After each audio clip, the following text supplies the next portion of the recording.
আসসালামু আলাইকুম। আজকে আপনাদেরকে দেখাবো কিভাবে মুরগি ডিম পাড়ার পরে 1 মাস বা 20-25 দিন কিভাবে সংরক্ষণ করবেন আপনারা, এবং নর্মাল ফ্রিজে নর্মাল তাপমাত্রায় ডিম সংরক্ষণ করা যায় 1 মাস পর্যন্ত ডিম।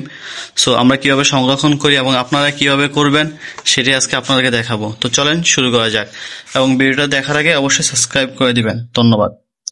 তো আমরা এখানে 1 মাসের ডিম বসে রাখছি, 1 মাসের ডিম ফ্রিজে রাখছি, নর্মাল ফ্রিজে। দেখুন এখানে ডিম রাখলে আপনার 1 মাস পর্যন্ত ভালো থাকবে। সো এখানে দেখতেছেন ডিম। এখন আমরা ডিম ইনকিউবেটরে বসানোর আগে অবশ্যই 1 ঘন্টা কি আধা ঘন্টা নামায় রাখবো, যাতে এখানে টেম্পারেচার এবং বাইরের টেম্পারেচার এবং ইনকিউবেটরের টেম্পারেচার এক থাকে। সো আমরা এখন ডিমগুলো নামাবো, এবং এখানে দেখছেন ডিমগুলা, আমরা এই ডিমগুলো এখন ইনকিউবেটরে দিব আর কি। এবং সেই ইনকিউবেটর ডিমগুলো আমরা নামায় রাখছি অলরেডি, এবং নামানোর পর আমরা এখানে আমরা তাপমাত্রা দিয়ে রাখছি এবং লাইন চালু করা অবশ্যই। এবং এই যে এখানে আমরা দিব ডিমগুলা বাহিরের তাপমাত্রা এবং ফ্রিজ থেকে নামানোর পর যে তাপমাত্রাটা হবে এবং বাহিরের তাপমাত্রা, এখানে তাপমাত্রা অ্যাডজাস্ট হওয়ার জন্য আমরা 1 ঘন্টা ডিম বাহিরে রাখবো। এবং দেখুন ইনকিউবেটর খালি, সম্পূর্ণ খালি। আর আমাদের ডিমগুলো আমরা বের করে রাখছি বাহিরে।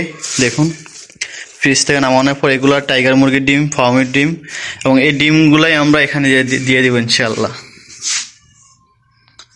তো দেখতে থাকুন পুরো ভিডিওটা এবং শিখতে থাকুন আপনারা।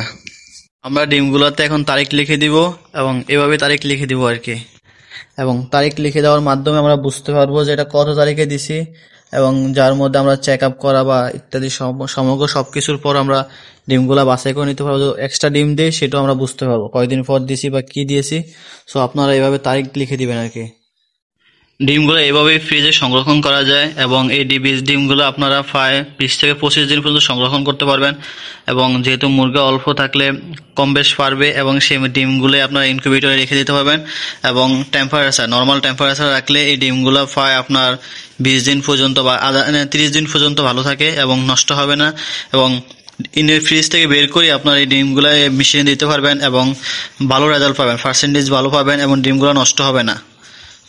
আপনারা এইভাবেই চেষ্টা করতে পারেন, এবং এইভাবেই সকল খামারিরা করে, এবং যারা ছোট খামারি এবং অল্প সংখ্যক মুরগি, যেমন 20-25টা, তারা একসাথে অনেকগুলো ডিম দিতে পারে না। সো একদিন অনেকগুলো ডিম দিতে পারে না, যার কারণে এভাবেই ফ্রিজে সংরক্ষণ করে এবং দীর্ঘদিন পর্যন্ত এগুলা সংরক্ষণ করেই ইনকিউবেটরে বসায়। এবং এখানে আমরা বসাই দেব এখন আমাদের ইনকিউবেটর রেডি, এবং আমরা ওই যে ফ্রিজ থেকে যে ডিমগুলো নামাইছি সেই ডিমগুলো আমরা এখানে দিব, এবং এগুলো থেকে আমরা বাচ্চা নেব ইনশাআল্লাহ। সাবস্ক্রাইব করে দিবেন এবং চ্যানেলটা, এবং এরকম নিত্য নতুন বিভিন্ন ভিডিও পেতে অবশ্যই চ্যানেলটা সাবস্ক্রাইব করবেন, এবং আমাদের ছাদ বাগান এবং খামার সম্পর্কিত ভিডিও পেতে অবশ্যই চ্যানেলটা সাবস্ক্রাইব করবেন। ধন্যবাদ।